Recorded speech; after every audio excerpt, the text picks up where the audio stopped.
Arts and culture have been a key component of rebuilding Los Angeles. Why it's important is because agitating and lobbying for legislative and regulatory changes requires new narratives to circulate in society.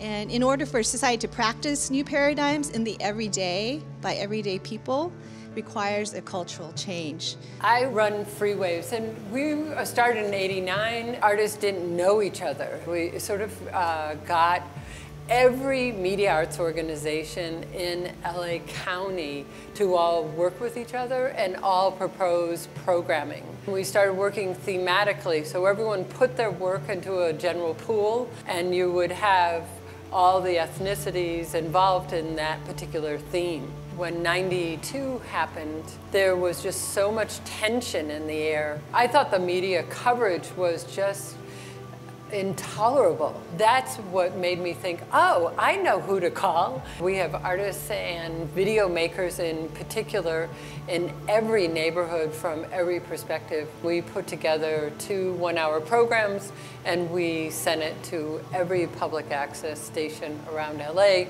and then did other programs discussing racism in the arts with different communities afterwards for months. We're talking about the '92 uprising. Well, there was a '65 uprising.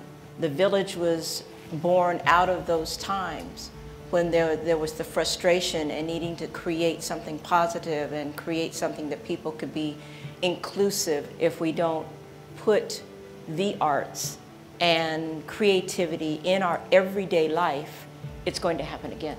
St. Elmo Village has been in existence now for 48 years. We have workshops for children and adults that are free, but the main focus of why we're there is just to be a place of creativity that anyone can come to. We don't have gates, we don't have bars. The Underground Museum's mission is to create access to the arts, to put people into relationship with art. There are very real, whether they're perceived or not, barriers that keep people from going into major arts institutions. We went into partnership with MoCA to bring works from MoCA's permanent collection to our space.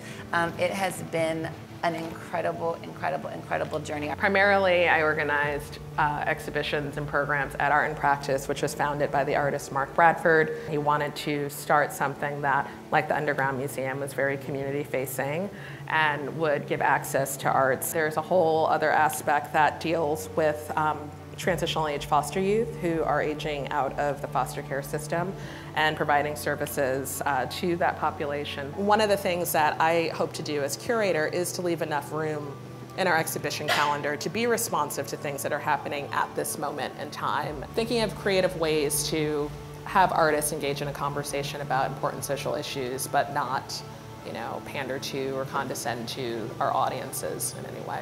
Self-help graphics has a lot of history. They started off in the early 70s, kind of at the crux of civil rights movements, because there was lack of resources and lack of access and lack of inclusion for Chicano artists and artists of color. I came about with self-help graphics in 2003, and for me, the biggest inspiration was the Body Mobile Art Studio, which was something that they started in the early 70s to engage communities and to go out there and hit up kids in the street and say, hey, here's this stuff. Like, you want to do it? We don't have a space, but we could do it here at the park. There's nothing for these kids in the street, and there's nothing for these brown kids, there's nothing for these black kids. So without these spaces and without us reaching out to them, there's zero. If you want something better in your neighborhood, you have to create something better in your neighborhood and not expect somebody to come into the neighborhood and change it for you.